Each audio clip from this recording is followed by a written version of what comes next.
नमस्कार, तुमचं सगळ्यांचं स्वागत आहे एका न्यू व्हिडिओमध्ये। आज मी सांगणार आहे 1 वर्षापुढील बाळाला जर सर्दी कफ झालेलं असेल तर हळदीचं दूध कसं द्यायचं। इथे मी मातीचं भांडं गॅसवरती चांगलं गरम करून घेतले लाल होईपर्यंत। त्यानंतर त्यामध्ये आपलं नॉर्मल टेम्परेचरचं दूध टाकायचं। मी हे गाईचं दूध घेतलंय, तुम्ही बाळाला जे दूध देत असाल ते वापरू शकता। त्यानंतर त्यामध्ये थोडीशी हळद टाकायची। हे असं हळदीचं दूध जर कंटिन्यू 3 दिवस संध्याकाळी झोपायच्या आधी दिलं तर नक्कीच फरक पडतो सर्दी कफसाठी।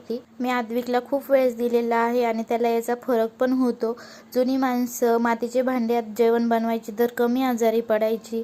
कसं वाटलं तुम्हाला व्हिडिओ आवडल्यास लाईक करा, शेअर करा आणि चॅनलला सबस्क्राईब करा। थँक्यू।